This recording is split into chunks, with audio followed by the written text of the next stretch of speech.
All right, ladies and gentlemen, welcome back to another edition of Two Men in Black and White, an honest conversation. I'm Mark Hayes, joining you from the ATL Shouty.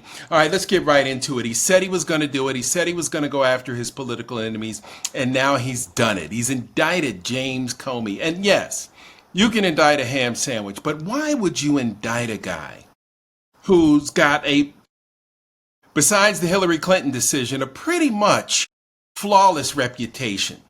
I can't imagine this guy breaking the law. I can't imagine James Comey jaywalking, much less, being guilty of the flimsy case that Pam Bondi and her minions have put together in the clown car cabinet and what is the leadership, if you want to call it that, over at the DOJ. People are resigning left and right.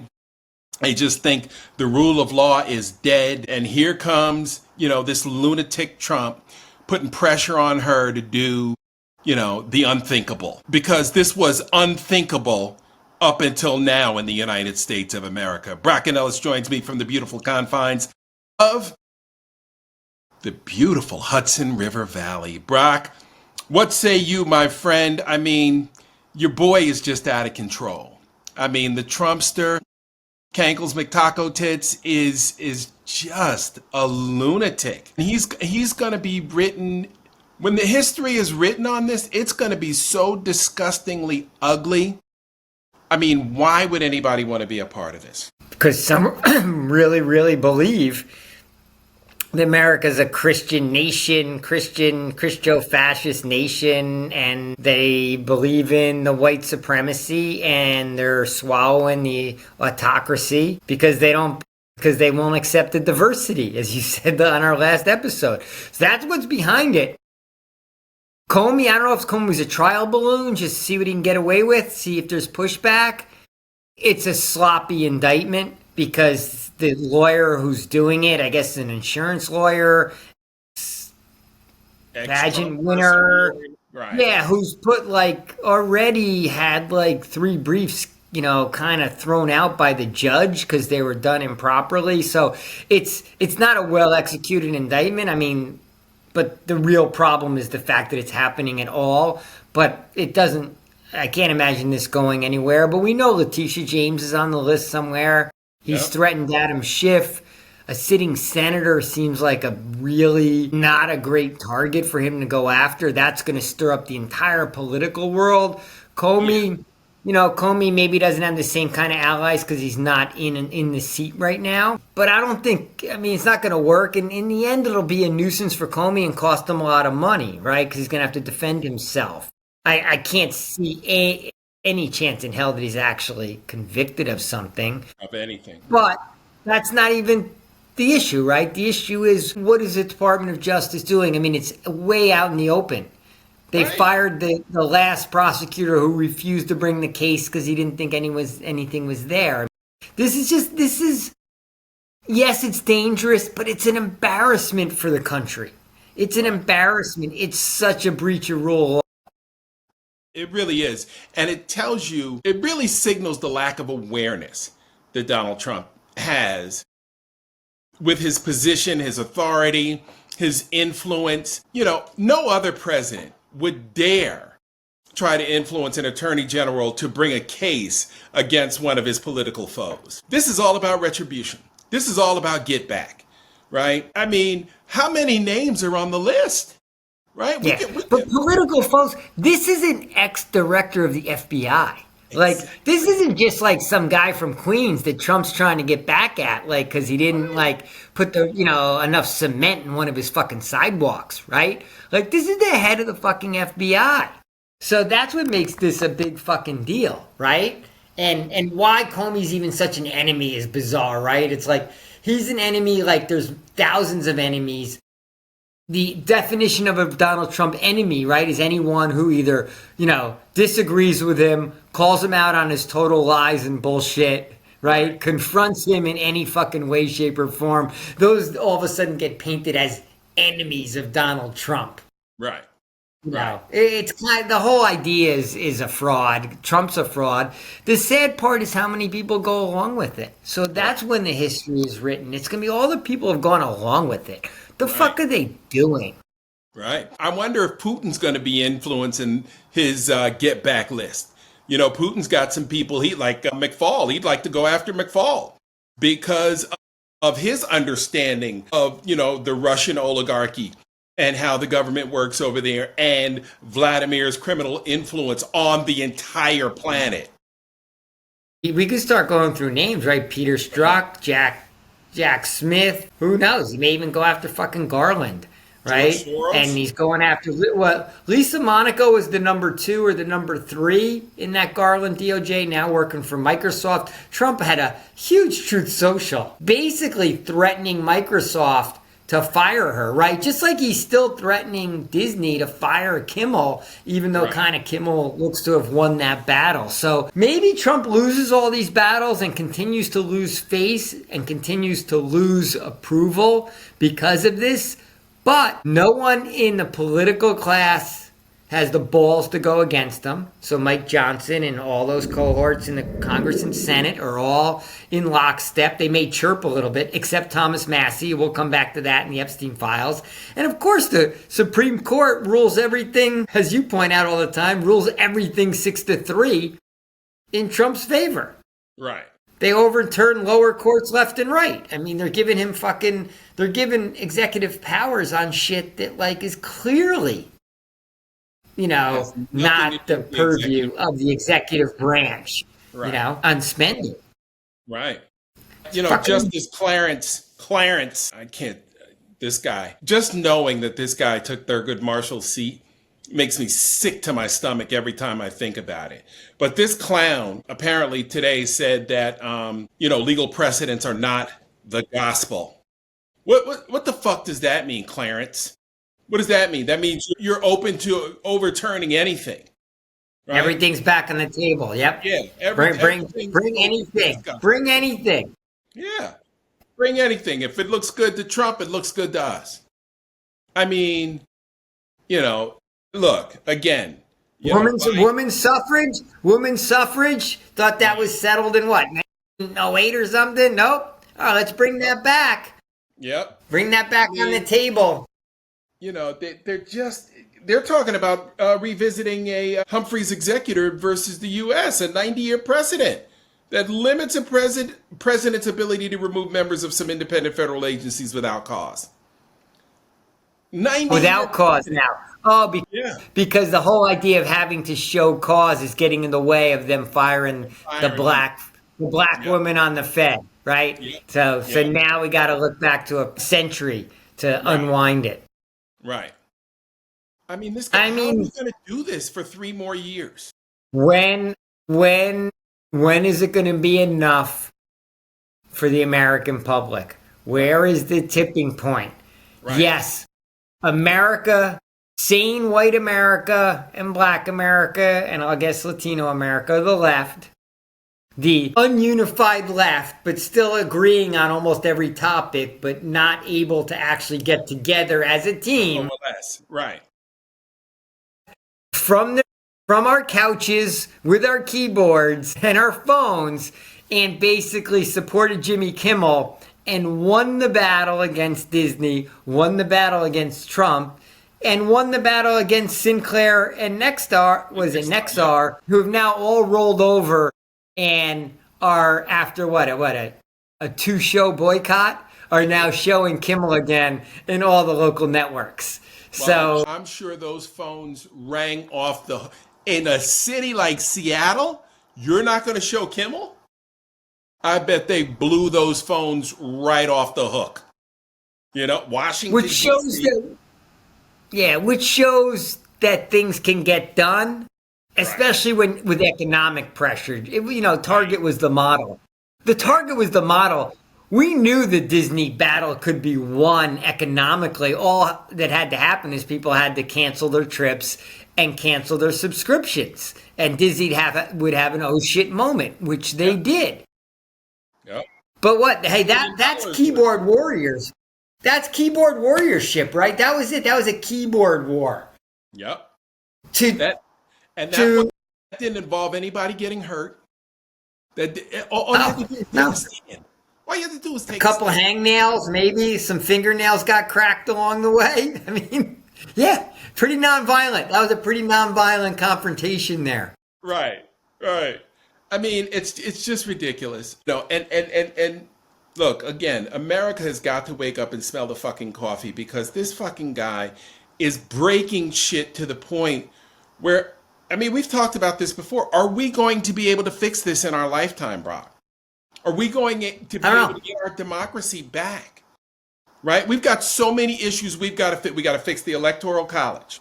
Right? One man, one vote is what we need. This electoral college is so fucking played out and outdated. We can't continue to try to govern like this. With people in Wyoming getting the same weight on a vote as the people in New York and California. It just doesn't fucking fly. Right? Why do they have two senators in Wyoming and two in New York and California, Texas? It doesn't make any sense. It makes no Yeah, sense. that's why we can't get shit done. Can't What get do you got? shit Three and done. a half North million Dakota, people? South Dakota, Wyoming, Montana, Idaho. It's Whole like state. start the whole game starts with 10 Republican seats. And they're representing like a million people. They're representing about as many people that live in DC that have no senator, right? Like the Exactly. whole thing is so fucking flawed Exactly. and rigged. That's part of a rigged political system. Right. But don't call it that. Right? Because the only one who gets screwed is your boy, Donald Trump. And now there's new talk about him not winning the election in 24. I've been saying that ever since that writer broke that story about, what he was able to uncover. And plus, I'll say it again, right? Pennsylvania, 1,000 doors the week before the election. Kamala herself was knocking on doors. And you tell me he won all 7 swing states with no It's ground game amazing. and no, like visible game plan or campaign. Fuck no. There's no way you can convince me he won that election fair and square. The Doji Bros did something. Elon and his muskrats, did something to that election. I don't know what, but apparently Kamala's talking about it now on her book tour, and we didn't need that to help galvanize the left, right? Some of the Yeah, things that she was talking. I was going to save that for the end and ask you what you thought of Kamala's book and book tour. I'm a Kamala fan, but I'm with you. I have no interest in these 2024 election post-mortem memoir-y shit. I didn't care about the Biden fucking book, and I don't care. Like, okay, and some of this shit doesn't make sense. She wouldn't pick Buttigieg because America was not ready for a gay man on the ticket, but it was ready for a black woman. Like, that's a weird stance to have as a black woman. It just didn't make sense to me. I actually thought Walls was a good pick. So, I like, did too. I get it. I get it that she was undermined by part of Biden's team, and there's probably, like, some residual anger seeming, that's been bubbling underneath, and she wants to get her side of it out. But we're in a fucking civil war. No one cares about that shit. We're in a fight Oh, against Trump right now. Like, no, it just doesn't matter. We've had to put that behind us. We're 9 months into a disastrous unwinding of our democracy and our entire country. Like, leave the that shit for machination, another the behind the time scenes machinations of a political party, like, don't matter to us right now. at all. It's just the wrong time. Wrong time for Right. the discussion. I really feel like it couldn't be more ill-timed. Almost to the point where it feels like a money grab. And we're Howard University alumni. I love her to death. But again, where is our Navalny? I keep saying it, right? We need someone to speak up for the country, not to speak up That's for what I the would want her to do. Come out swinging against Trump. right. Right. That's And what we need. not against what Biden did or some people on his team or the 107 days and this, that, and the other thing. Like, that has nothing to do with anybody's life in America right now. At all. Like, no one's got food on the table. Like, it just doesn't affect like what are you doing now? I've said this. Remember, I said this a few days ago. Like, I don't care about anyone's success in the past. All I want to hear about is what are you doing right fucking now. And then I want to talk about Kimmel in a second too, and what you thought of his monologue. So for me, with Kamala Harris is, what are you doing right now to restore America? Like, Right. that's what I want to know. Not what happened in your election a year ago. It's fucking ancient history at this point. It doesn't matter. It's water under the bridge. So what? Like, we screwed the pooch on that one. But again, it really does magnify the ineffectiveness of the Democratic Party to coalesce and to present a cohesive unit and a cohesive front, right? Can't message, right? Can't unify, can't come together. You can't even pick a fucking presidential candidate, right? And look, I mean, wow. When we saw that disastrous debate performance by President Biden, we knew right then there was no way, he was going to be able to rise to the moment of a Donald Trump, right? And I know his team knew that because they practiced those things. So they had to know he was going to get smoked. So, but again, it matters not, right? Was he going to win that presidential race with that kind of debate performance and Not another today. one scheduled? I don't know. Do you remember who the Chancellor of Germany was in 1932? Do you No. remember the 1930 German, parliament No. elections and what the... No one fucking knows. No one cares, right? Nope. We're 1933 Germany. Like, we do not need to do the post-mortem on what has happened. Look, for all we know, Kamala might have won, like you said. Maybe she got screwed in the whole thing. But until we get back into power, we're not even going to be able to have the investigations to look into that shit. So all that matters now is winning and unseating Donald Trump. And that's going to require us not just being keyboard warriors and winning battles against Disney from our phones and through subscription cancellations. We're going to have to get on the street, and we're going to have to show strength and show power.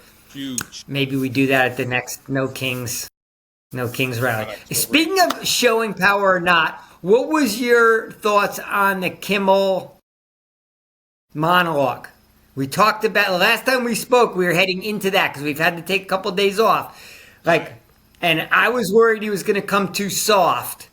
What was your sense? I thought it was borderline soft. I would have liked to see him hit harder. So funny. So funny you say that. Because I was disappointed. I stayed up and listened to it. And I know, and he got praised for hitting all the right notes, and it was conciliatory, and that's sort of the Michelle Obama, he went high. For the most part,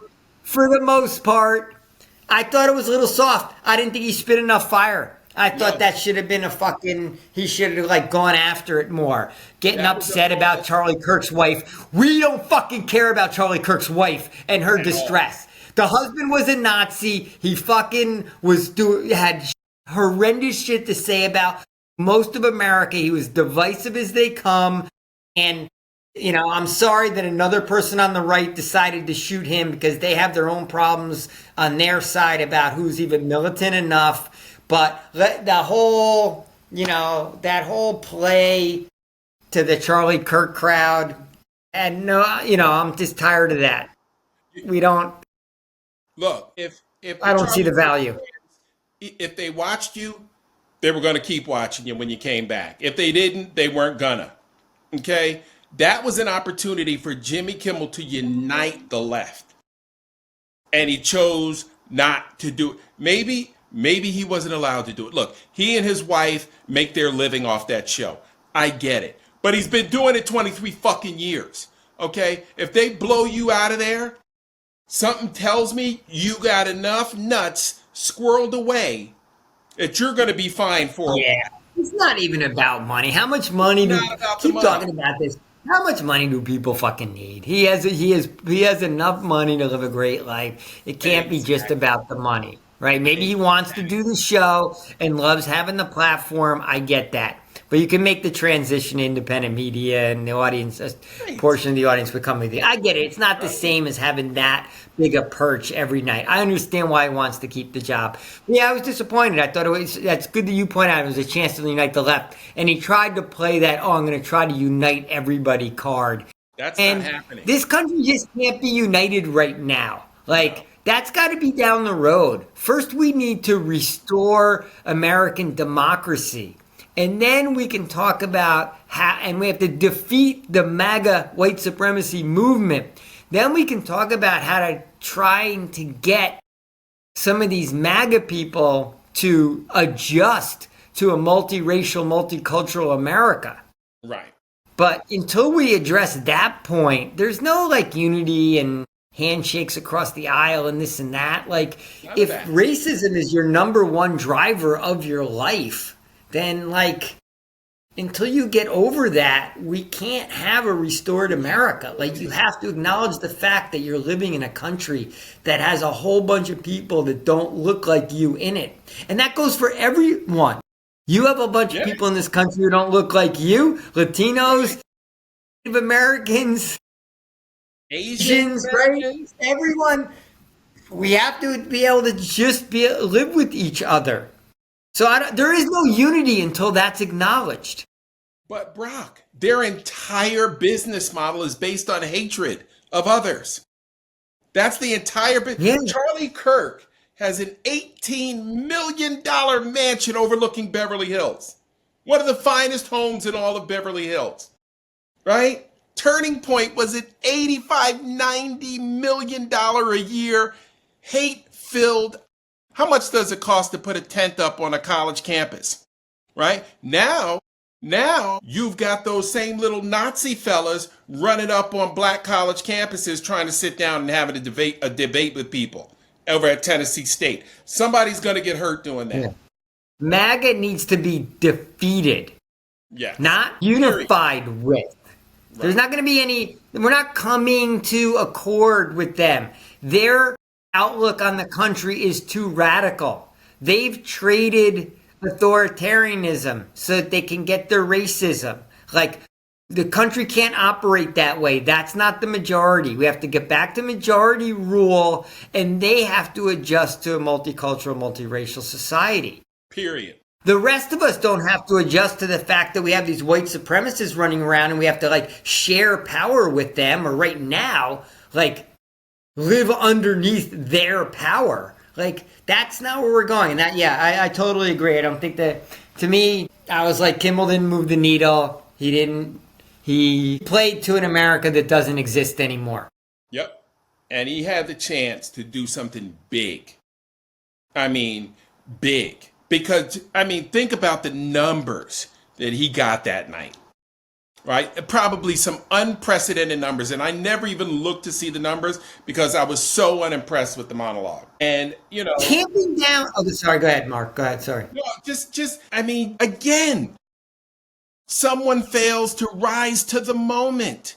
You've got to match Donald Trump's energy, right?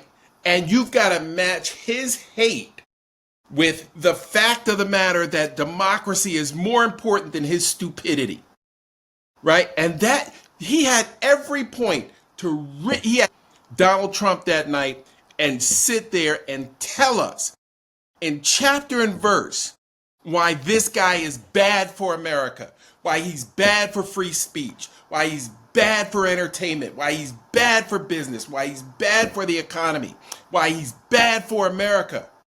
And somebody like Jimmy Kimmel, white guy, wealthy, can do it and get away with it. He could have done it and gotten away with it. Yeah, arguing for free speech wasn't enough. It wasn't just about free speech. It's bigger than that. That was just the canary in the coal mine. That was what just got this particular controversy started, and maybe it's the one that affects him and hits home. But it's not big enough. Like, yeah, he should have hit Trump hard for half the monologue should have been about the fact that Trump's un-American.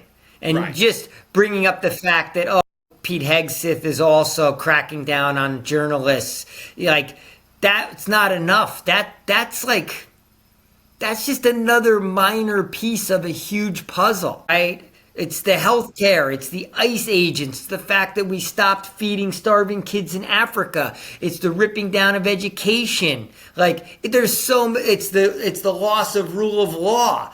We got a laundry list of shit that's gone away. So just to talk free speech because you're a comedian, like, okay, so now you won your little battle, you got your job back, okay? Right. Big fucking deal.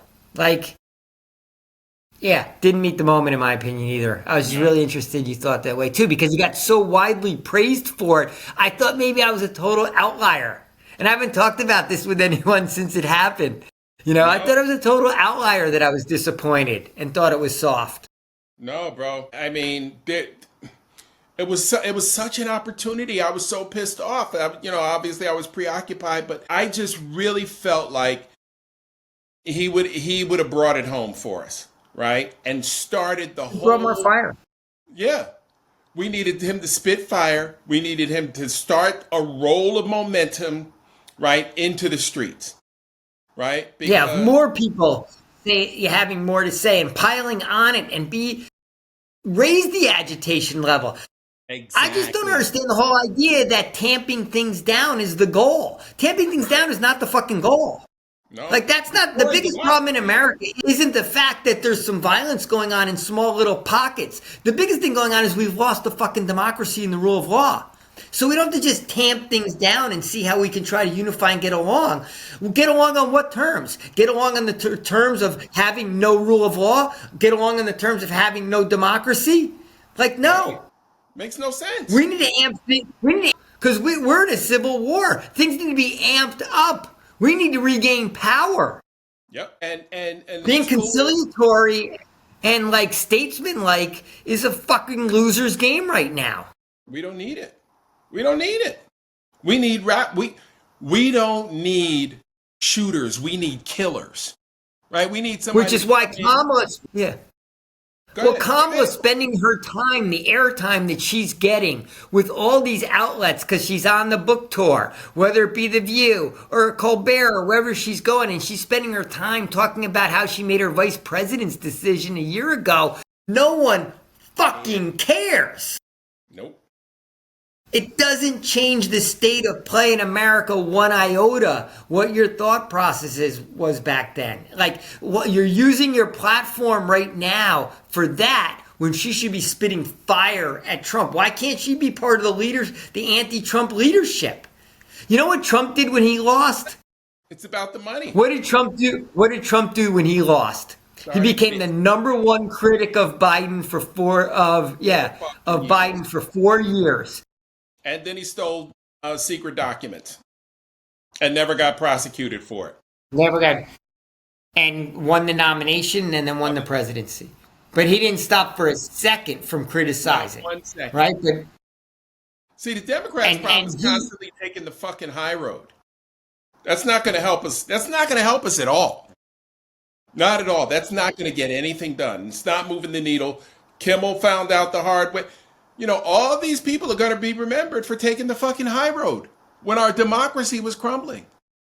And that's how the history books are going to remember. You think this isn't going to be in the history books for Jimmy Kimmel? And verbatim, we've got a record of what he said. And but I feel like he's getting praised. He's getting praised like that tennis player who took the high road when the other woman was gave her the racist against her, right? When you know what? The real inclination was she should have just ripped that other player a fucking new asshole, right? But yeah, we want people to be like, statesman-like and, quote, professional. And that's what Jimmy Kimmel was. He gave a professional speech. A well-crafted, slick, professional speech that kind of tried to bring everyone under the tent. And everyone's not coming under the tent. At all. Because a third of the country has decided they want white supremacy and they're not coming on the tent with the rest of us. Right. They're not coming on the tent with us. And remember, Brock, why do you think we were so unified after 9/11? Right? Because there was so much hate toward brown people anyway. Yeah. You know how relieved black people were on 9/12? There wasn't a black guy flying the plane? Black guys flying the plane. Maybe we'll catch a You break probably feel for a that few way, months. right? Every time there's one of these shooters, right? You're just hoping it's Yeah, not a black guy. It never it's is, not. right? It It never never is. is. It's always the Yeah, same. It's always the same young white guy. same But dude. Same dude doing all these shootings.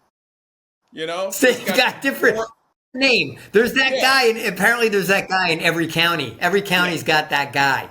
yeah. With You more or know, less. that Dallas found out they had one too, right? Yep, Dallas has one. yep. You know, Really, really, dude, you're this is shooting rotating. handcuffed immigrants who are being rousted for no reason, for coming here and trying to make a living, trying to find a But better life. supposedly he was. But supposedly he was anti-ICE and was really wanted to kill the ICE agents. That's how it was being positioned. But somehow he ended up killing the brown people. Isn't So he's a that funny? terrible. So he has terrible aim. Or that narrative was total bullshit. Like, which was it? Was I'm he gonna really go trying to total shoot the bullshit ICE for agent? 200. Give me total Which one are you bullshit gonna for go? 200. Give me total Yeah, bullshit for 200. Shit. yeah. Because All right. one thing you've learned is these guys all have good aim, right? Like, Yeah. because Yeah. they've been at the range since they were like 6 years old. So like I mean, it's they don't insane. miss. No, no, they don't miss. What do you got for a quick hit for me before we get out of here? I mean, you stole my Kamala quick hit. So I'm not sure I don't have a secondary quick hit for you. What do you got for me? Schmutz. You know what? The last of the Tuskegee Airmen has passed away. I saw a little blurb on it, and I actually had met one of the two remaining ones 2 summers ago in a grocery store here, and just had he was wearing a Tuskegee Airman hat, and I said, "Sir, excuse me, are you a Tuskegee Airman? World War II and everything on the hat?"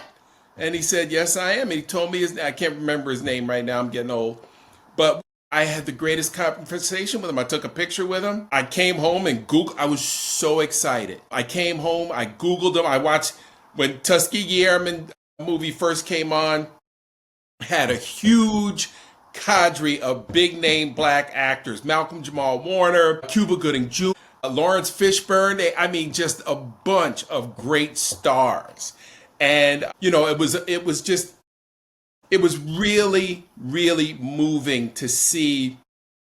I think Hollywood kind of sanitized it a little bit and what they had to put up with as Hmm. pilots. But, even with the sanitary version that we got, we still understood how magnificent they were, never losing a bomber, throughout the course of the war.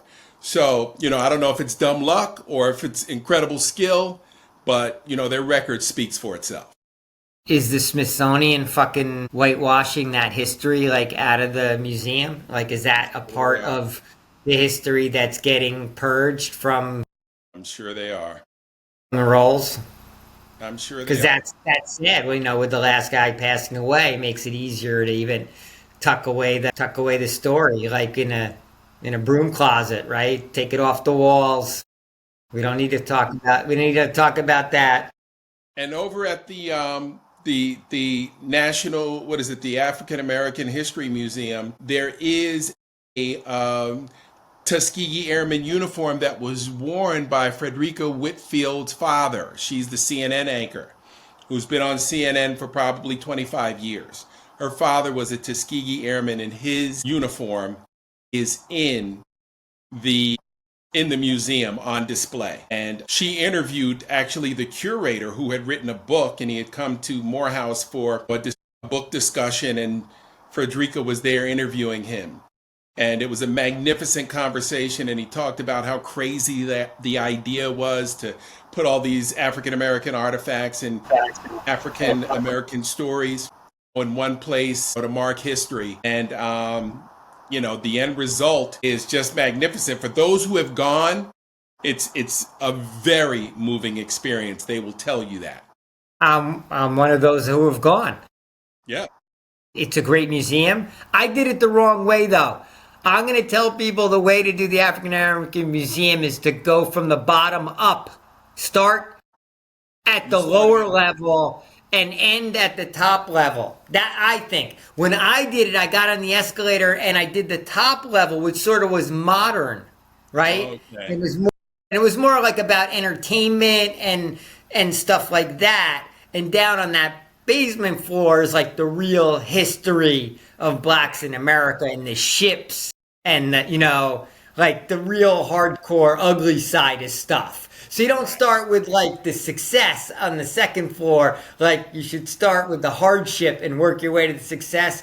I feel like I did the museum backwards. That's my white guy tip to people that go to the Black History Museum in DC. That's how I think you should do that museum. I don't know if you agree or if you've even thought about it, or maybe you naturally did it the right way. Absolutely. My cousin actually works there, and he gives people the same advice. Start at the bottom, take your time, and work your way up to the top. Yeah, I don't know why I got Because seduced by that escalator and I got an escalator. Who starts at the top and works down? Like it doesn't even, I don't know why. I did it alone one day in DC. It's a good museum though. Is that yeah, getting, like, is that one also getting defunded or tarnished by Trump? I assume Stephen yeah, Miller must burn his ass every day that it even exists, right? He might want to go burn it down one night. he's been coming after him, trying to cut off funding and trying to make everything difficult for him. So, it's really sad, man, that somebody is walking around with that much hatred in their heart for people that don't look like them, man. I don't understand how you operate like that. No wonder his family doesn't want to be around him. No wonder he has no friends. It's just no wonder the guy's a fucking idiot. He's got his three percenters and his Proud Boys, though. They got this whole Oh, yeah, cadre, right? That support each other. So, bunch of fucking you know, idiots. that's the group that needs to be defeated. Right. So okay, Tuskegee Airman, the last one passed away. That's a sad moment, but damn, it's been a good 80 plus years since the war, right? So that guy was, I'm sure he lived a good long life, right? Years old. What was he? 100. Oh yeah, he made it to 100. That's Yeah. So, maybe we all make it to 100. yeah, right. Um, but yeah, man. So that's it for us, buddy. Let's get back together tomorrow and do it again. All right, good stuff, Mark. Always a pleasure. Yes, sir. Same here. See you tomorrow. Peace. So, friends, a brand new Trump appointed judge, one who was confirmed just 2 weeks ago, Judge Kyle Dudek, just ruled against the Trump administration in an immigration case. So, I guess we should expect in the coming days a post from Donald Trump saying that Judge Dudek is a radical left-wing lunatic judge that I just appointed. Let's talk about that because justice matters.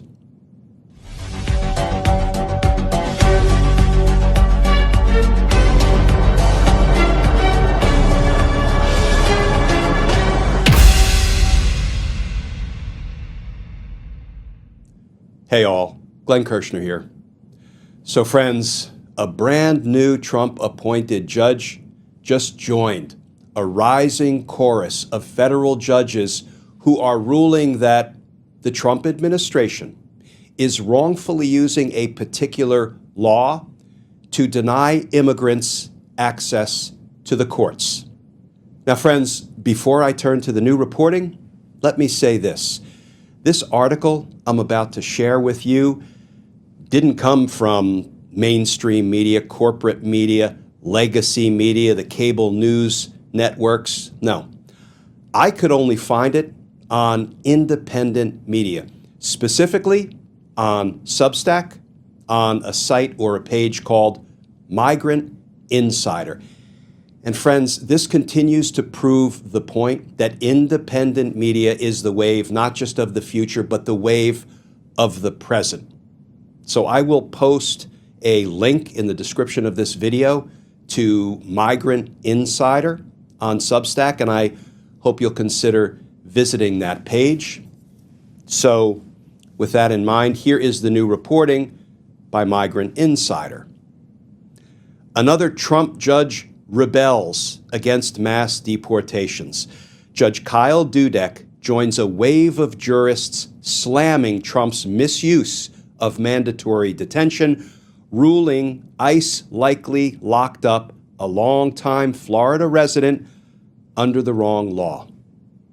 A Trump-appointed federal judge, confirmed just 2 weeks ago, has joined a growing chorus of jurists rejecting the Trump administration's sweeping use of mandatory immigration detention. In an order issued Thursday, U.S. District Judge Kyle Dudek granted limited emergency relief to Marvin Hernandez Lopez, a longtime Florida resident held without bond after a workplace arrest.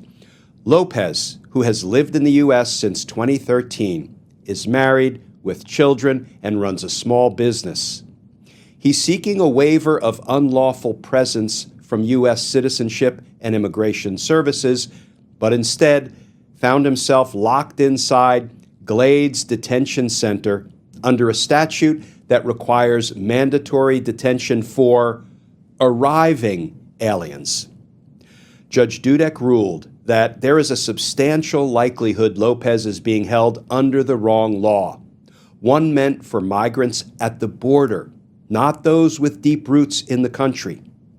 That finding echoes recent decisions in Michigan, Kentucky, Texas, Maine, and Arizona, where judges have ordered ICE to provide hearings or release detainees in similar cases.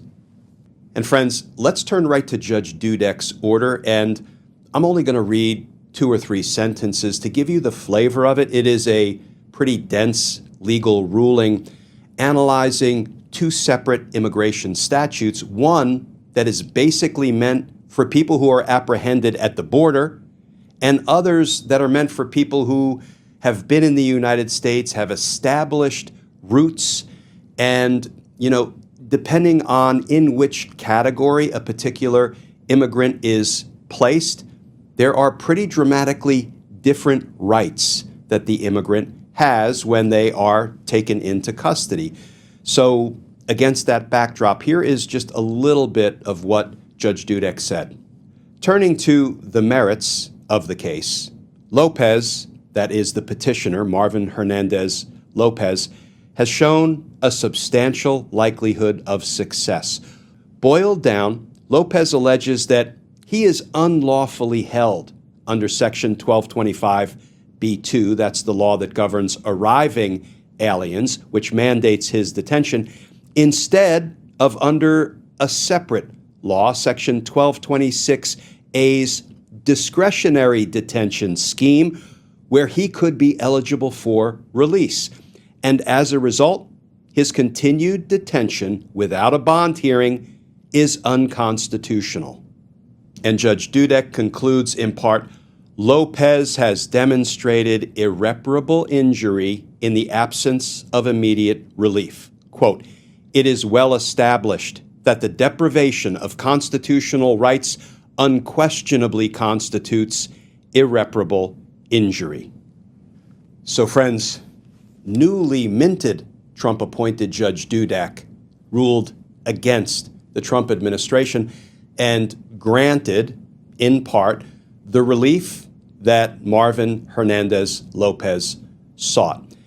And as the reporting indicates, judges in Michigan, Kentucky, Texas, Maine, and Arizona have similarly ruled against the Trump administration.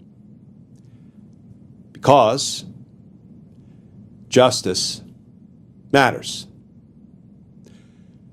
Points of light, friends, they're out there, even if you have to go to independent media to find them. And friends, as always, please stay safe. Please stay tuned.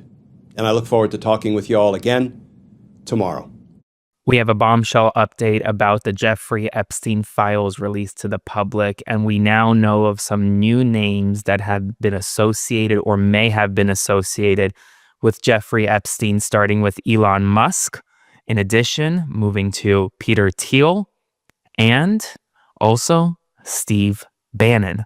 Yes, this is serious. All three names pop up in documents received by the House Oversight Committee from Jeffrey Epstein's estate, and these documents are now being made public. Earlier this week, the House Oversight Committee received a third tranche of documents from the Epstein estate. This is not coming from the Department of Justice. This is not coming from the Trump administration. This is coming from Jeffrey Epstein's estate. The estate previously sent over the 50th birthday book confirming the existence of a purported letter written by Donald Trump to Jeffrey Epstein for his 50th birthday. And we now have more information about what is in these third tranche of documents. His daily schedule was part of the documents that were just released to the public. And the daily schedule shows meetings between Jeffrey Epstein and Steve Bannon, Peter Thiel, and along with a potential visit to Epstein's Island for Elon Musk. Prince Andrew is also listed as a passenger on Epstein's jet. So let's break down these 4 images from Epstein's schedule. The first is from Monday, November 27th, 2017. It shows he has an 8 a.m. breakfast with a man named Reed Weingarten, then a noon lunch with Peter Thiel, who is a tech billionaire, very close with Donald Trump and really helped Donald Trump win the 2024 election. It then shows that he had a dinner and award ceremony at Cipriani in Wall Street in New York. And the second from Jeffrey Epstein's schedule is a note from February 16th, 2019, in which it shows he has a 7 a.m. breakfast with Steve Bannon, who's Donald Trump's former senior advisor, a far-right political commentator, someone who actually speaks with the president regularly, and then another 9 a.m. breakfast with Reed Weingarten once again. Then the third entry in the schedule that was just released shows from Friday, December 5th, 2014, a tentative breakfast party with billionaire Bill Gates, invited Ron Barron and Josh Harris, awaiting reply.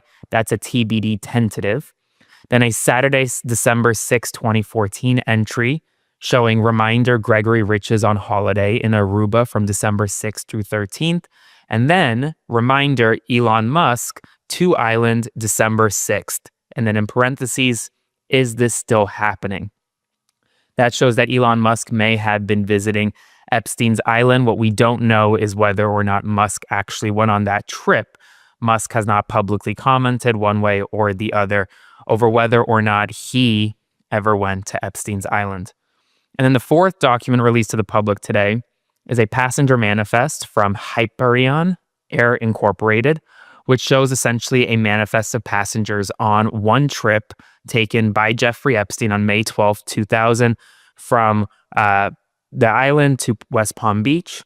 They left at 9:30 a.m., arrived around 11:42 a.m., and the individuals on the plane include Jeffrey Epstein, Ghislaine Maxwell, a bodyguard, and Prince Andrew, who has been embroiled in this Epstein story given his close relationship with Jeffrey Epstein. So that's right now essentially what we know from this new tranche of files that were just released to the public. It comes at a very interesting time for members of Congress. We are less than 5 days away from a possible government shutdown that could lead to one of the largest mass firings that we have ever seen in the federal government. That is what the Trump administration is threatening to do. Yet at the same time, the push to release the Epstein files is growing kind of like a slow locomotive, essentially. Essentially, every day, every week, we're seeing a slow, steady drip to get to the point where we can force the release of the Epstein files. Right now, there is a discharge petition in the House of Representatives. It has 217 signatures. I expect it to get to 218 signatures, which is what it needs, the goal for Republicans and Democrats, sometime the week of October 6th. So not this coming week, but the following week. During that week, Adelita Grijalva, who is the Congresswoman-elect for Arizona's 7th Congressional District, will be sworn into office, at which time she will sign this discharge petition, get it to 218 signatures, and then it'll start a process over the next 10 days afterwards, where it'll force the full House of Representatives and Speaker Mike Johnson to vote on whether or not to demand the release of the Epstein files from the Department of Justice. Now, just because that happens doesn't mean that that's it. That doesn't mean that the House of Representatives has to do anything. In fact, it will then go to the United States Senate under regular order. And then because the Senate Republicans have the majority, it'll be up to Majority Leader John Thune to decide when and how to present this discharge petition, this vote, to the Senate floor. It will then have to pass the Senate, then go to the White House for Donald Trump to sign. He will almost certainly not sign it. But here's the thing. It puts significant pressure on members of Congress, especially Republican members of Congress, to vote on this. Republicans have long campaigned on the idea that they should release the Epstein files, the entire Epstein files, to the American public. Because right now, this isn't about Donald Trump. This is about a highly influential network of individuals associated with a man convicted of sex offender-related crimes, and a woman in Ghislaine Maxwell convicted of sex trafficking and other serious crimes. And Epstein would have been convicted of more federal charges, but he died awaiting trial in prison. And so it's about getting justice for survivors. It's about getting answers for these survivors. And right now, where we're at truly is we're going to see this consistent, slow drip of information coming out of the House Oversight Committee as it gets more Epstein-related documents. It's not going to be an overnight thing, but we are learning new information with each release. And today's release, we learned that Elon Musk was somehow potentially connected to Epstein based on that document, which showed that he could possibly be going to the island. In addition, we saw that Steve Bannon could be possibly connected to Jeffrey Epstein because they had breakfast, allegedly, according to this schedule. We're learning more information as it comes out. And when we get responses from folks like Bannon, from folks like Musk, you better believe that I will let you know first and foremost, because the public, truthfully, deserves answers. Whether you're a Republican or a Democrat associated with Jeffrey Epstein, you need to answer to the public. Because right now, this truly is one of the biggest and most important issues of our time. And as a reporter, I'll never let it go away. I will always keep it front and center. So stay tuned, subscribe to support, and I'll see you soon. I'm getting so unbelievably sick of watching federal agents commit crimes with impunity. I've been telling you for months now that the states need to step the hell up and assert their power in our federal system. And one of the ways in which they can do that is to prosecute federal officials who commit crimes as they are doing their jobs. I'm going to show you a couple video clips. I'm sure some of you have already seen this. It's outrageous. It is a video of, I'm going to show you two different angles of this. The beginning from a certain angle and the ending part from a different angle. At least two different people were filming this. A woman pleading with, I guess, an immigration officer or an ICE officer, pleading with him to, I guess, release her husband, who was taken into custody or was going to be deported, whatever. And then to watch this woman be assaulted by this agent of the federal government. So I have some comments about this, but let's watch these video clips first. Here's the first one.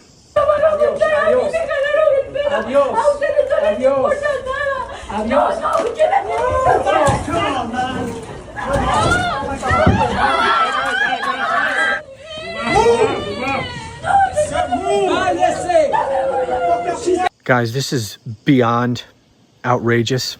This is a crime. Very clearly, this was a crime. This was assault.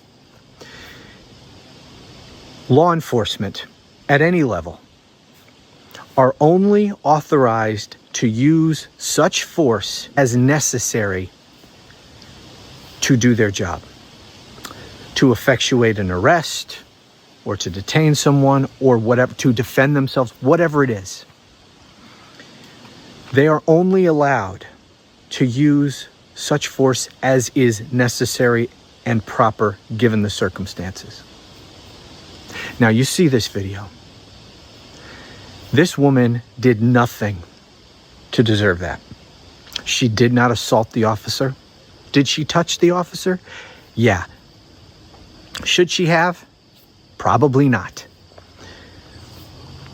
But the way in which he reacted and the degree of force that he used was not legally permissible in that situation. He could have swatted her hand away. He could have warned her not to touch him.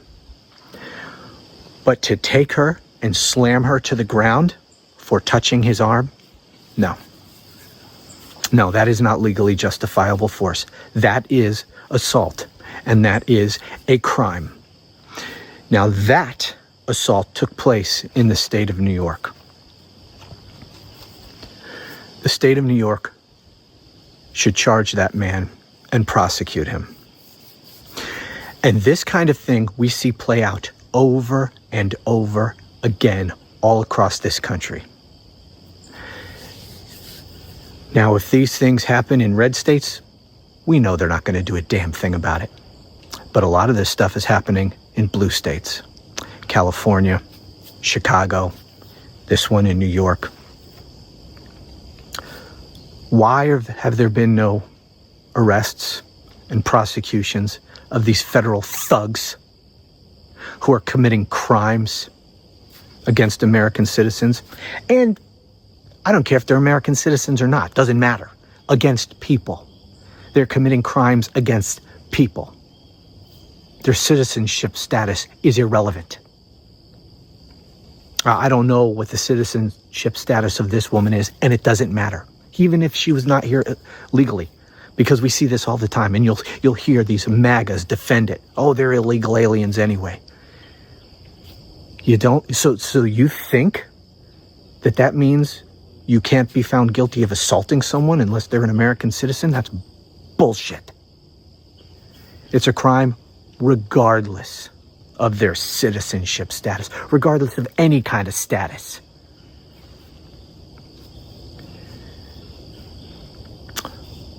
When are the states going to fight back?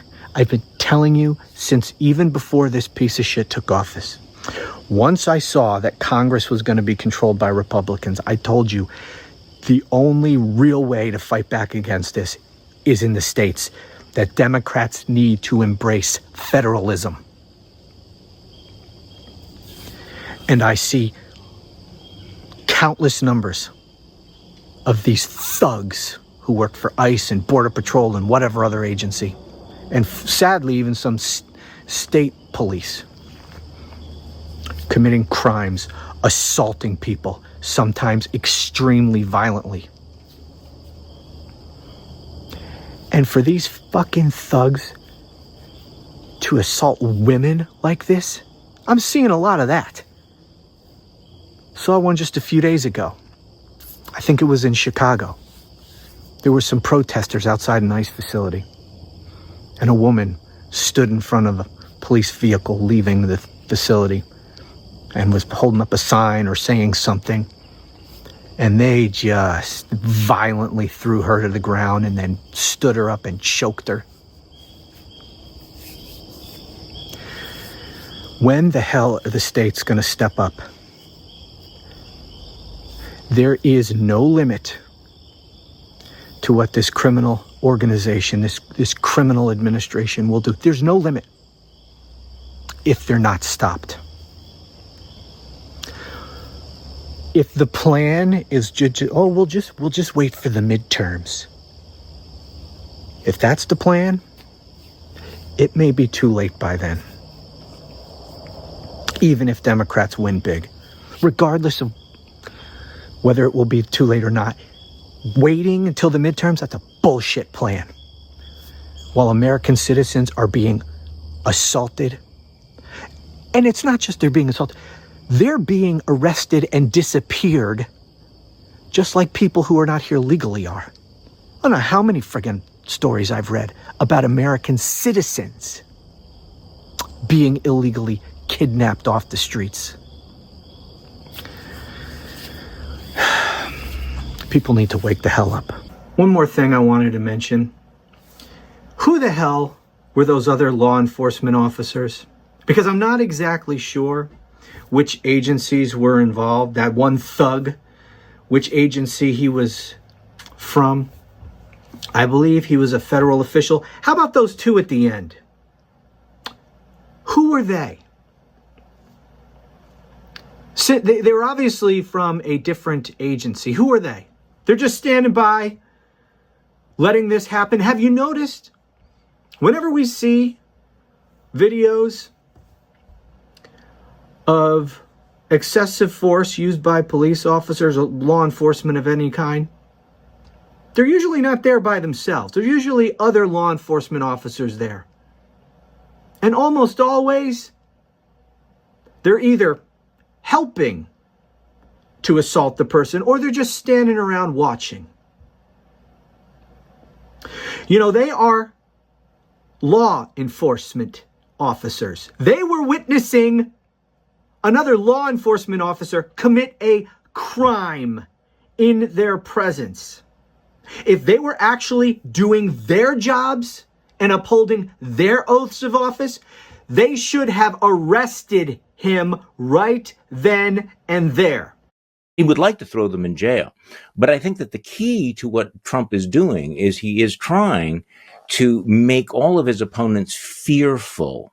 So we don't know what's going to happen, but I think this is a remarkably weak case against Comey.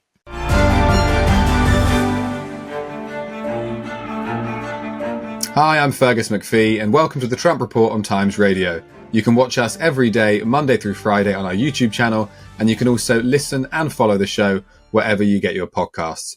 Joining me today is Charlie Sykes, political commentator and author of How the Right Lost Its Mind. Charlie, welcome to the show. How are you doing? Good to be back. It's good to have you back as well. Now, there's only one place to start, and reading this when I saw it last night and this morning here in the UK, you know, I almost felt like I'd been transported back to sort of 2016, 17, because last night, former FBI Director James Comey was indicted just days after Donald Trump called for his prosecution. We know that it's part of a long feud between the two men, for the best part of 9 years, but he has been charged with making false statements to Congress and obstruction in 2020. In a video message last night, reacting to it, Comey said, "My family and I have known for years that there are costs to standing up to Donald Trump, but we couldn't imagine ourselves living any other way. We would not live on our knees, and you shouldn't either. Fear is the tool of a tyrant." Could you just give us your reaction to that, Charlie? You know, I'm writing about that this morning. You know, on one level, you would think that this is what you would have expected from Donald Trump. He has been threatening retaliation. He's been doing it out in the open. But this feels new because it is. We've entered new territory as he escalates his campaign of legal retaliation against his opponents. And again, a little bit of background on all of this. In just the last week, he fired the acting U.S. attorney from that district after the U.S. attorney told him, no, there's not sufficient evidence to charge either Jim Comey or somebody else you dislike, Letitia James, the Attorney General of New York. We can't make a case. That is our legal judgment. Donald Trump said, I don't care. I want a head on a platter. So he fires the U.S. attorney. They bring in a loyalist who has no experience as a prosecutor. And then, you remember, Donald Trump had that very strange social media post that looked like a DM. His orders to Pam Bondi to get on this, that we have to go after and indict these political opponents. It was in broad daylight. One of the things, you know, you'll hear people say it's like mafia law, but you know, as Jimmy Kimmel said the other night, normally when you want to find a mafia boss making these kinds of threats, you have to plant a microphone in a deli and sit outside in a truck for about an hour. Donald Trump and Pam Bondi are broadcasting this to the whole world. And we now know that the staff of the U.S. Attorney's Office had written a very detailed, lengthy memo saying that there was no evidence to charge Jim Comey, and yet they did it anyway.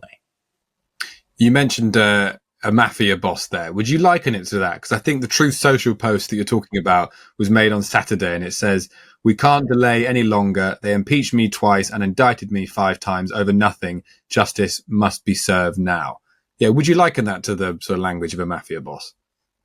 Well, yes, and remember when the FCC chairman went after Jimmy Kimmel, he said, "We can do this the easy way or the hard way." And I do think people over the years who have talked about Donald Trump said if you watch his interaction with his inner circle, it reminds me of the mafia. In fact, Jim Comey said that several years ago, that when he was the head of the FBI, or shortly after he left, I think, as head of the FBI. The distinction, of course, is that Donald Trump is not only acting like a mafia boss, but he's acting like a mafia boss who knows that he is absolutely immune from legal accountability. I mean, this is the situation we're in because of the Supreme Court ruling and because of his sweeping powers of pardon. Donald Trump can sit in the room and saying, you know what, we can do anything we want and nobody can touch us. What was really revealing about that social media post you just read is that he makes no pretense that the cases against his enemies are about anything other than retaliation for the cases against him.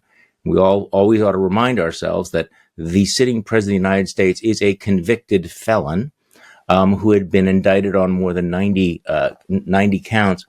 Obviously, he just wants payback. And normally you would figure you would wrap that in some bow of legality or justice. With Donald Trump, it's like, I want to get them to get back at what they did for me, and he puts it in writing. He absolutely does. He's not being quiet about it, about his necessarily intentions for doing this. And I just wanted to ask, as when you hear language and rhetoric like that written in black and white, as an American, and I believe as a former conservative, how does that make you feel? Well, it's horrifying, and it ought to be horrifying. And I think that the danger for Americans is that, and, I'm sure you talked about this endlessly, is that we become numb to it, that we sort of shrug our shoulders, that he does something, says something that is absolutely outrageous. He goes on the stage at that Charlie Kirk memorial and he says, I know we're supposed to love our enemies. I hate my enemies. I want bad things to happen. On Earth, on Earth 2.0, someone who said that in public this would be, a political outrage. Here, it's just another day that ends with Y. So it is horrifying. It is dangerous. And I think that, one of the problems I think that Americans have had, and maybe Europeans as well, is sometimes a failure of imagination. How bad can it get? Donald Trump says these terrible things. Is he really serious? At this point, I think it ought to be crystal clear that he and the people around him are absolutely serious about executing all of these plans, including using the Department of Justice as a personal weapon of revenge for Donald Trump. Well, let's get into what it means on a functional level then in that case, because I think traditionally there's been a distance between the White House and the DOJ for kind of obvious reasons, stop it becoming politicized. Does this news last night suggest that, that wall almost is completely gone now? Oh, I don't think it's almost completely gone. It is completely gone. I mean, he has stripped the Department of Justice of any pretense of independence. Now, I remember having many conversations during Trump's first term about the Department of Justice and Trump and the limits of Trump's power. And I remember being on several shows with experts and former Justice Department officials who talked about all of the guardrails and all of the norms that protected the independence of the Justice Department, all of the traditions. And in the back of my mind, I kept thinking, well, are these norms and traditions in law, or are they simply the way that things were done? I mean, how firm are those guardrails? And I think what we found out in Trump 2.0 is that they were not firm at all, that all of those norms have been blown apart. I was at a seminar very recently where a former very high-ranking Justice Department official described what had happened to the Justice Department as a nuclear bomb has been dropped on it. And one of the things that's happened has been the purges of many of the senior members, but also the fact that many of the attorneys in the Department of Justice who wouldn't go along with Donald Trump have resigned. In the first term, he had senior people who would tell him, no, you can't do that. He doesn't have that this time around. So how much agency do you think figures at the DOJ might have? You sort of mentioned Lindsay Halligan a little bit earlier. We know she was handpicked by Donald Trump as the Virginia attorney less than a week ago. She's now, prosecuting James Comey less than a week into her job, something that her predecessor, as you said, was fired for. I mean, I guess she's doing the job she was brought in for. Look, there was no secret about this. The only reason she got that job was because she was going to do whatever Donald Trump told her to do, regardless of the facts and the law, which of course is problematic because judges, juries do follow the news. None of this has been secret. None of this has been secret at all. There are people in the legal community who say, there are ethical professional obligations that attorneys have not to abuse their position. Lawyers can be disbarred for lying to the court or in engaging in other misconduct. And there are people who are looking at this saying, any of the attorneys that are involved in something this utterly lawless and political really do potentially face potential accountability in the future. Now, we don't know whether that's going to happen, but it is so far off the normal accepted practice of the United States Department of Justice, what is happening right now in real time, that you do wonder, what risks those attorneys who are going along with this might face in the future. It's reported that Pam Bondi, the Attorney General, was a little bit reticent about this because she wasn't sure if there was a case. I mean, that's what some of the reports say. I just wanted to ask do you think this even will get to trial? I mean, presumably those around James Comey will, already be filing motions to dismiss this before it even gets to court.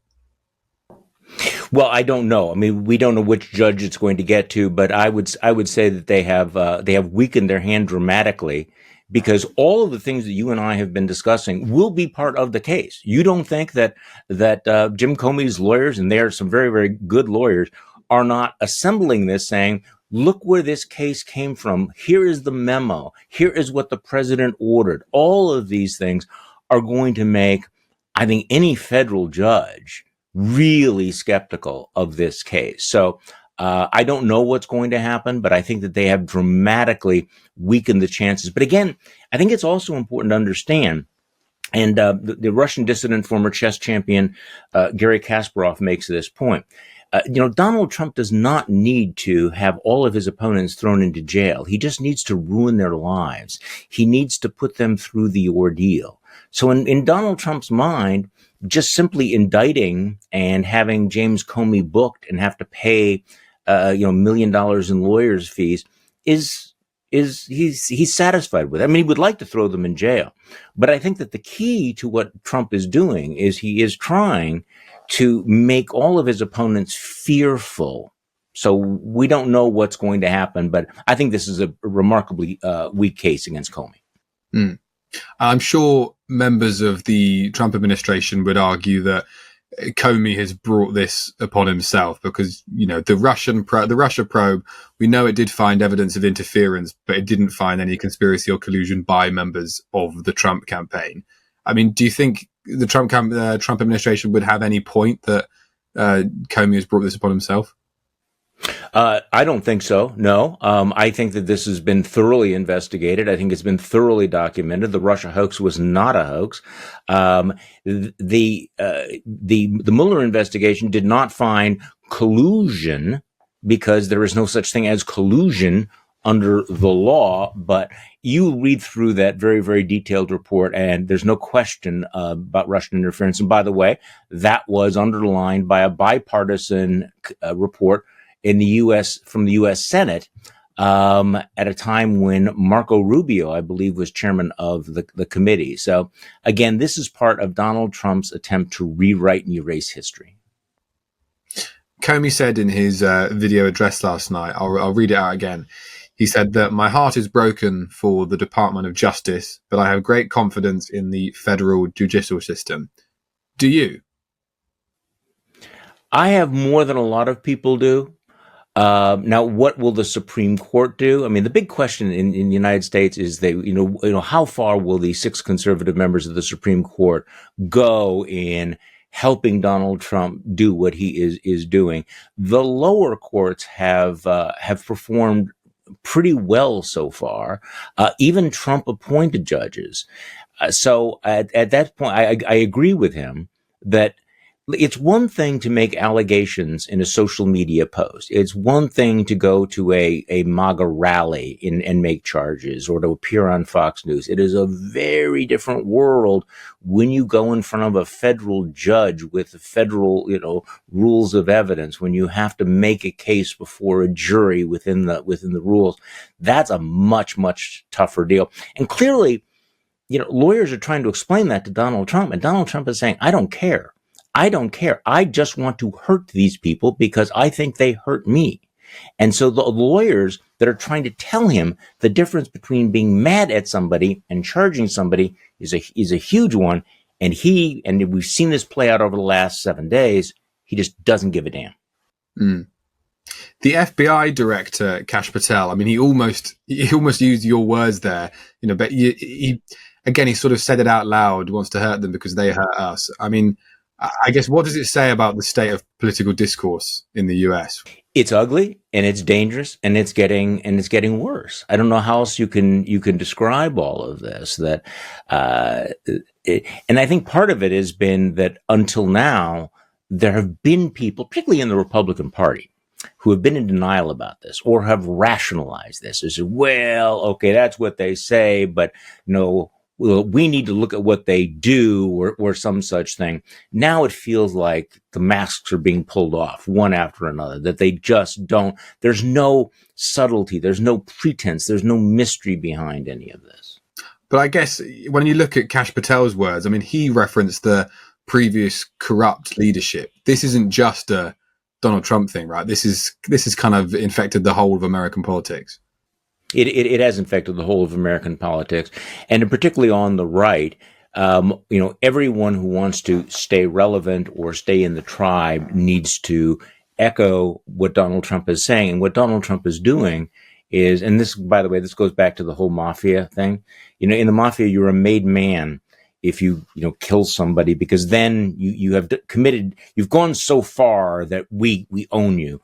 And in MAGA world, he keeps pushing people to take more extreme, difficult positions. And so you're a made man within MAGA. And I think that that's just kind of a model to keep in mind. And Kash Patel very, very much wants to remain a made man in MAGA, far more so than he's concerned about protecting the integrity of the justice system or the FBI. Who is going to be next on this list? I mean, we talked about that Truth Social post.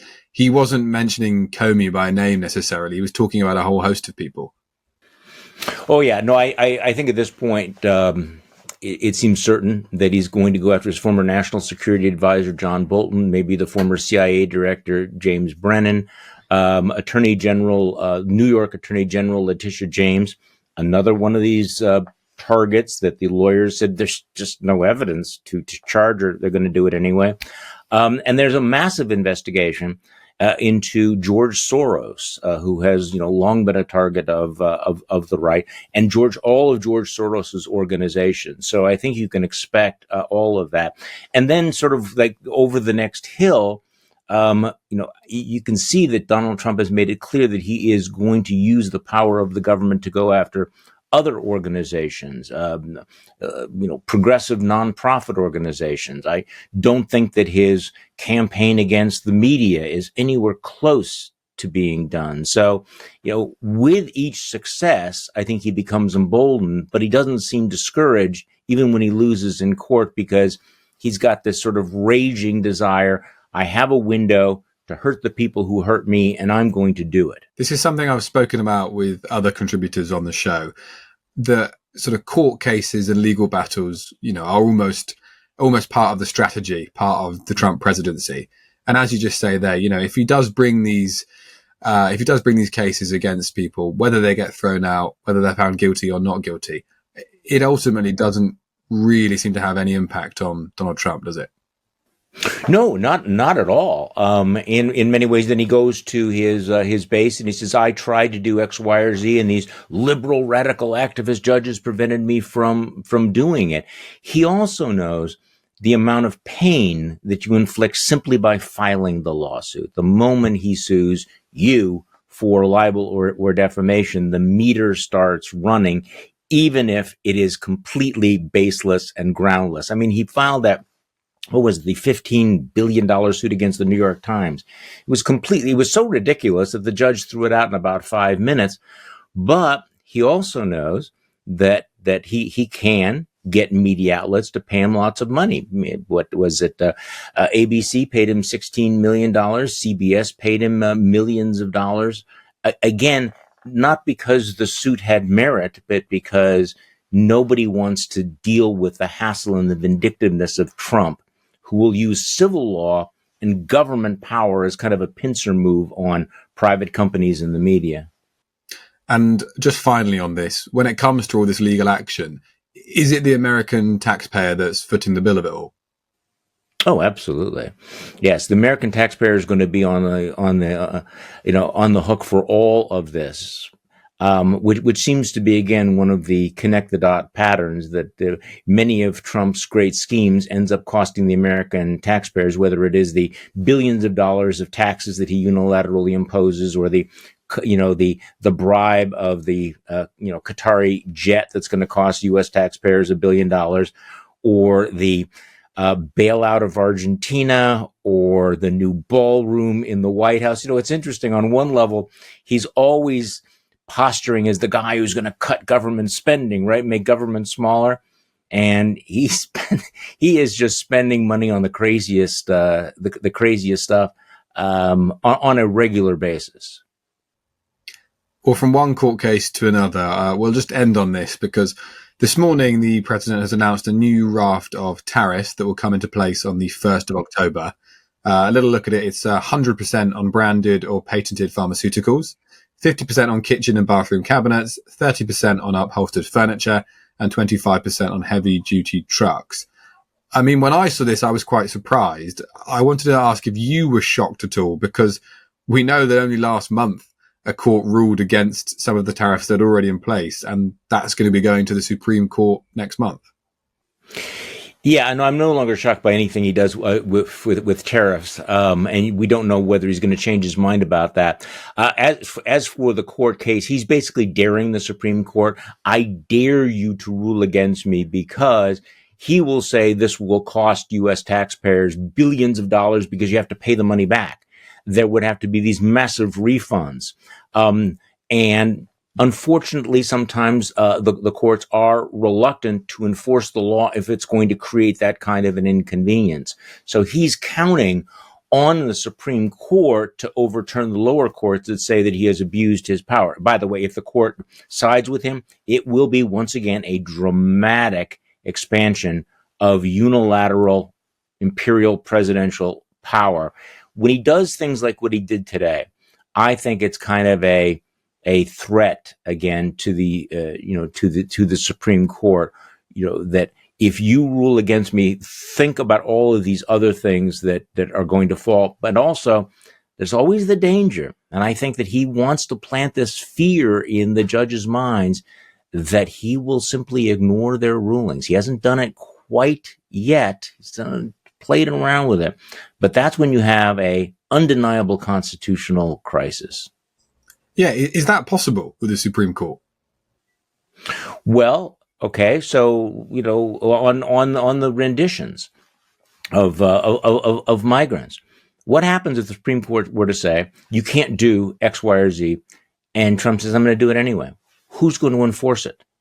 The Supreme Court has no army. The Supreme Court has no enforcement mechanism. And so, I mean, part of what is Trump is flexing. He is testing the limits of his power, and he's succeeded in delegitimizing so many other institutions that have challenged him. And so he's softened up the MAGA base. Like, why should we listen to these activist, radical judges and courts? And plus, what exactly does John Roberts do to enforce? Who enforces his orders? Now, we're not there yet. This has not happened, but it's always been at the back. The fear that judges have is that if people basically say, yeah, I don't care, what then? I should stress it, like you say, we're not there yet. But I mean, We're it not sounds like there to me, yet. I mean, that would, civil war is something that's thrown around a lot these days. But I mean, that would amount to, I don't know, protesting in the street. I mean, I think that at this point, we need to, think in our, have the imagination, since we see how serious he is. So there's that meeting. I'm sorry you didn't bring this up, but there's the meet. Pete Hegseth has called in 800 of the top U.S. generals and admirals, and they have to come physically to meet here in Washington D.C. They have to leave their posts. They could do Zoom calls like you and I are doing. No, he wants everyone to leave their post, come into one room. No one knows what it's about. Okay, what is it about? Is it about sitting around? And again, I'm not saying this is actually going to happen. He's going to say, you have to make a decision. How many of you are willing to raise your hand right now and say, I will obey any order that Donald Trump, the president of the United States, gives me? I want to know how many of you are going to be loyal to your commander in chief. Now, in the United States, the military takes an oath to the Constitution, not to the person of the United States. What if they do a litmus test? How many of you will execute any order that Donald Trump gives? And if you don't raise your hand, you're fired. What has happened there to a military that has a long tradition of being non-political and nonpartisan? Again, I don't even know what the right words to use to describe what would, where we would be the day after that. And again, I don't know that's going to happen. I know that General Michael Hayden, the former director of national intelligence, posted that he thinks that is what's going to happen. And I don't know. And he doesn't know. But I think at some point, we need to think, okay, what's going to happen next and how do we react? Because nobody knows. So we are, in many ways, all of this was predictable. We've seen it before, and yet we're still in uncharted territory. And we got to get our heads around that. Well, whatever happens, we'll make sure we bring our audience up to date with it every day, Monday through Friday here on the Trump Report. But for now, Charlie Sykes, thank you so much for joining us. Thank you. Anytime.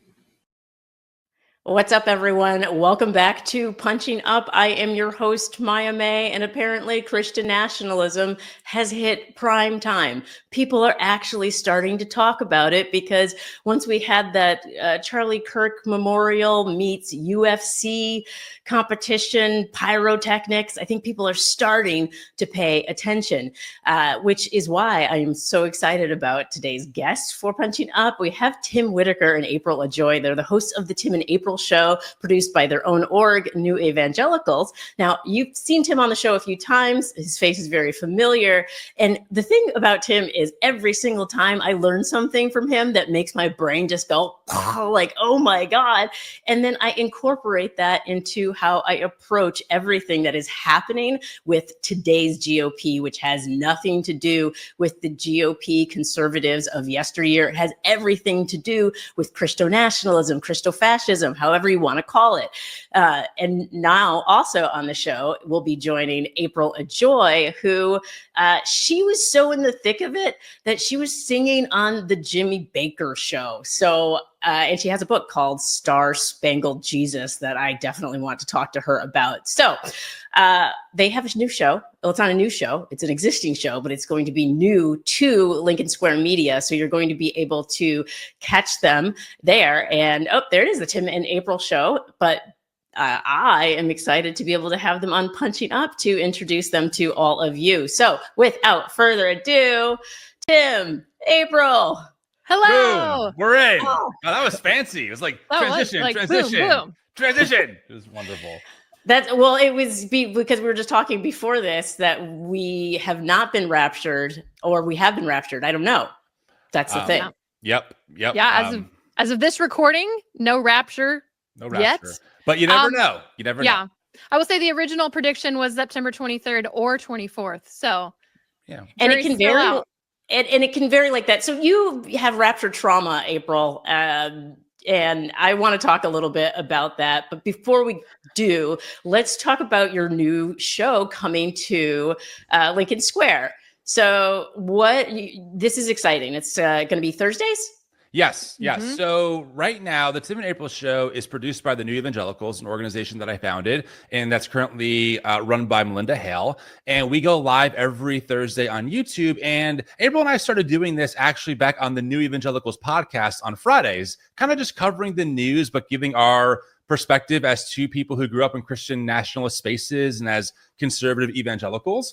And this segment got so popular, we made it its own thing entirely. So it goes live on Thursdays on YouTube at 12 o'clock Eastern. And now we're happy to announce it's coming to Lincoln Square Media as well on Substack. So you'll be able to catch the live stream just as live as we are on YouTube right here on Substack with Lincoln Square Media, as April and I try and help the audience understand what's happening from a Christian nationalist perspective and kind of the theology and the worldview and the very underground subculture of white evangelicalism that is so influential in our modern discourse, especially coming on the heels of Charlie Kirk's memorial service and just what's happening in the Trump administration. So that's our goal. We'll have a little bit of fun along the way. We'll laugh, we'll cry. We do a great segment called Weird Christian Shit, where we play a little video of just something just very weird and we just talk about it. So it's always a good time, and I'm really pumped to be coming to Lincoln Square Media. Well, there's a lot of weird going on right now, and I think it's important for people to understand that in the context of how we can actually change and help evolve some of these worldviews that are clearly very detrimental to our democracy. Now, April, in your book, Star Spangled Jesus, Leaving Christian Nationalism and Finding a Truth Faith, you talk about, so you had a song that you wrote. Yes. Called, and the song, correct me if I'm wrong, was called America Say Jesus. You got it. So Yes. how do you go from telling America on the Jim Baker show to say Jesus to doing the work that you're doing now? Yeah, I mean, it's a very great question. I think one thing that makes Tim and I unique in this is I think we both are still Christian. So we still ascribe to the faith. And so it was kind of this long journey of realizing, a lot of the things that I believe and that I promote actually go against the teachings of Jesus. And there are a lot of things along the way. I mean, that's a long story in and of itself to how I realized it and changed. But yeah, I think really just realizing the blatant hypocrisy that has co-opted a lot of American evangelicalism, especially in the rise of Trump. This is something that I've been calling out since Trump first came on the scene in 2015, as someone who was raised that character mattered in a politician as Christians. I grew up in the 90s when Bill Clinton was, had that whole scandal, and it was drilled in me. Republicans are the good Christians because we support men who are faithful to their wives. And if Bill Clinton would lie to his wife, how much worse would he do to the American people?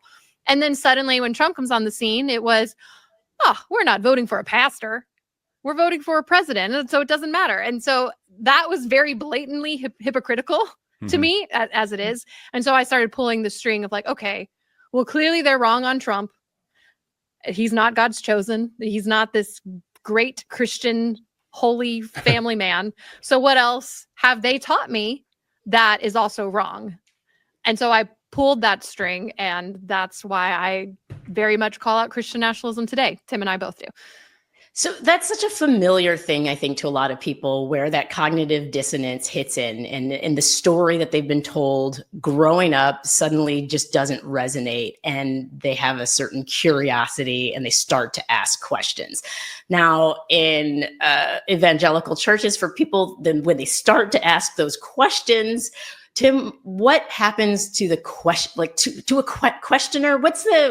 I don't even know. What do you call that? When someone who's curious, maybe, or someone who has questions, right? I mean, I think, look, we all have questions, but the evangelical church knows that their youth and that their young adults are going to have questions. So, in my opinion, the scandal isn't you can't ask questions. You definitely can, but they have the answers predetermined for you, and so as long as you come to those answers, that's fine. But once you start asking, well, maybe there are other answers that are more compelling, then you become a problem, right? So, for example, it's fine to ask, what does the Bible say about gay people or about, same-sex marriage? Oh, great question, right? Of course, the answer that they're going to give you is the Bible condemns it. But what if you got more curious and started coming to a different conclusion because maybe you read better scholarship on the topic, or maybe you realize that the logic isn't really sound with how they come to those conclusions? Well, then you're starting to go down a slippery slope. Then you're starting to give over into the world's logic, right? It becomes this very like, well, don't do that because then you're going to kind of go and you're going to lose your faith. The term slippery slope is used often in these spaces. And it's very painful when people get to a point in their faith where their questions are so loud that they have to follow the possible answers even beyond the boundaries that their church has given them. And a lot of times that ends up costing them their church, their faith community, their sense of security. But I would argue that the process, although painful initially, is so much more liberating once you go through it. So the storytelling that is happening now on prime time, I'm not sure what time it was televised, actually, the memorial, but Yeah. I know a lot of people saw that. And so a story is now being told to America that was told to you both throughout your youth. What was it like, April, watching? Did you watch the whole memorial, the Charlie Kirk memorial? I watched a lot of it, and then I have since watched a lot of the clips that are going around. It's very triggering for me because being on this side of it, it's so easy for me to spot Christian nationalism now. And it's both infuriating and kind of heartbreaking to know how many people are still just going to be reinforcing their ideas of what Christianity is. Because you see people saying, Charlie Kirk was a Christian martyr, and you see people conflating what Charlie Kirk said with, oh, he was just spreading the gospel. He was just, he died for his faith. He was only known for being a good Christian. And when you've conflated those two things and you see what he actually said, which was, he's very much against DEI. He said a lot of very overtly racist things, and very misogynistic things. And so now you're going to have a whole new group of people that have elevated this man as a martyr that are going to go back and watch his words that are very hateful and very unlike the teachings of Jesus. But they're going to now equate that with Christianity. And so now you have a new wave of Christian nationalism that is wrapped up in a conservative MAGA ideology, and they don't know better because their pastors are saying it. All the Christian leaders that are on that platform that say, God this and God that and Jesus that, it's enough to make them think this is Christian. How great that the gospel is being spread. But what they don't know is it's actually been co-opted by a very white nationalist movement. Well, authority bias is the other rhetorical trick that comes into play here. You talked about the slippery slope earlier, Tim. Obviously, people look up to their pastors. I watched Erica Kirk's, a little bit of her speech. And if I didn't know who Charlie Kirk was, if I was one of the people who that was the first thing I'd ever heard about him, I was like, yeah. Wow, this is beautiful. Wow, this wife is really going to carry on the work of her husband. This is touching. That is truly how I would come to it. And that to me is terrifying because I obviously know what he stands for. And I'm a visual learner. And so when you talk, April, about how they're sort of weaving in these ideologies, how you have what is truly Christian and then what is nationalism, I start to see it as like the best way to approach it is almost we have to be able to surf almost like a wave of understanding, meaning, oh, that part's Christian. Oh, now we're slipping into nationalism and Christian nationalism and fascism.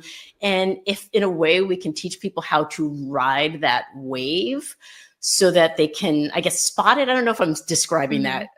Like decoding Christian nationalism. Yeah. In the wild, like seeing it and being able to say this is nationalism and here's why, and here are the dog whistles of what is Christian nationalist versus what is Christ-like.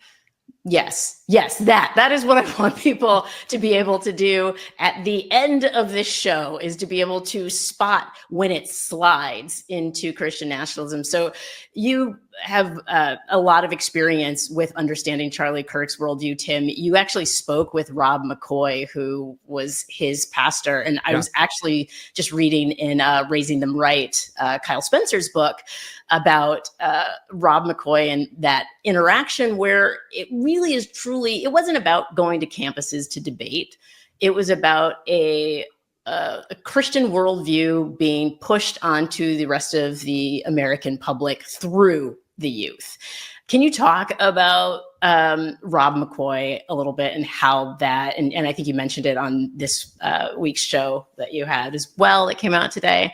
Can you talk about Rob McCoy and how that is not exactly Christian-like? Yeah. So, this is, I'll admit I'm kind of the odd person out when I say this, but in my opinion, Christian nationalism is still very much a Christian thing. It's just very antichrist in nature. And I say that because we have to realize that Christianity is not a monolith. It's a massive house with dozens of rooms and a basement. And so I say that because as a Christian, I don't want to absolve myself from the ugly parts of my faith. I feel an obligation to say, no, that's in our history. We have to deal with that.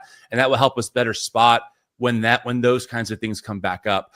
Rob McCoy is Charlie Kirk's pastor, essentially. He's the person really responsible for shifting Kirk's perspective, because when Turning Point USA first started, it was very much a libertarian movement. If you look at some of Charlie's videos before COVID, it was pretty libertarian, conservative, kind of hands-off on the culture war issues. But COVID and Rob McCoy were kind of the two things that I would say really radicalized Kirk to think about bringing his faith more into the public square. And so, I've met Rob McCoy several times. We've talked very cordially, but he is someone who, it seems to me, would be more on like the charismatic sect of Christianity, of Protestantism, the non-denominational side. Very big believer in the Seven Mountain Mandate, this idea that believers like him have an obligation to take over the 7 spheres of influence in society, with the government being kind of the biggest one. And he was the person that I would argue really, kind of convinced Charlie to start using Turning Point and his leverage to start pushing for a robust Christian faith that is inside the public square in a very radicalized way. It's not wrong for anyone to advocate for their beliefs in the public square. We all do this, right? There's nothing wrong with Christians advocating for their beliefs. We all do that. What makes Christian nationalism unique is that it is innately authoritarian, meaning it's not just about, hey, I want to think about what is good for all of my neighbors when it comes to maybe healthcare, for example. It's more about, hey, this is a Christian country that I am a part of, and I think that the nation's going the wrong way. And so I want to preserve the country to be just like me and stop all of my enemies by any means necessary, even if that includes embracing anti-democratic principles. So there's a big shift between what Christian nationalism advocates for and how it behaves compared to just, people who might be motivated by their religion to do good things for their neighbors while protecting their religious rights, their human rights, etc. I think it's important too to just point out that most people that are Christian nationalists don't think that they are. They think they're just being good Christians because of how it's taught as like, this is true Christianity. We want to take America back for God because that's what God wants us to do, because that's what true Christians would do. Where when you're from the outside, it seems so obvious, like this is a power grab. But when you're in it, and I'm not talking about the people at the top, but just like your average church goer, your average just Christian that maybe reads their Bible every once in a while, but goes to church every Sunday, your good old boy. Like they think that that's just what true Christianity is because it's what their pastors and their politicians and Fox News and Christian radio and Christian media all tell them. Well, yeah, it's the difference between intent, what people are intending to do, what people are just being, if you will. Like there's no ill intent. And I think that's, to me, the difference between Charlie Kirk being somebody who is out on the campuses to evangelize people versus somebody who is debating. I never felt that even though I think Ezra Klein said he is doing politics the right way, I don't know why he wrote that article. I'm sorry. Like what? Anyway. I really wanted to be like, blink twice, Ezra. Or okay, are you in a basement somewhere? Right. Like who made you? Has Trump threatened you? Like probably. Honestly, yeah. And here's I think people have a hard time figuring out how to talk about Christianity and Christian nationalism for fear of offending people. What is a good way to approach that? Because it is cancel culture or accountability culture or censorship culture, whatever you want to call it. Nobody wants to offend Christians, and so I think there is this sort of tiptoeing around the conversation, and which is why I think, in a way, it's good that we had this ridiculously Christo-fascist display for everyone to see, because now we kind of have to talk about it. Yeah. But how do we talk about it in a way that doesn't offend people who are the good Christians? I want to say nice. I mean, nice look, ones. call me an old evangelical, but the truth might offend some people, but we have to tell the truth. I mean, it's just that simple to me. And this is kind of, I think, what makes our show unique, is that as two former evangelical fundamentalists, we don't sugarcoat the reality of what's going on, because we were raised in that world. Like, we know ultimately the logic and the theology. If you don't have any art, you're pretty much lost.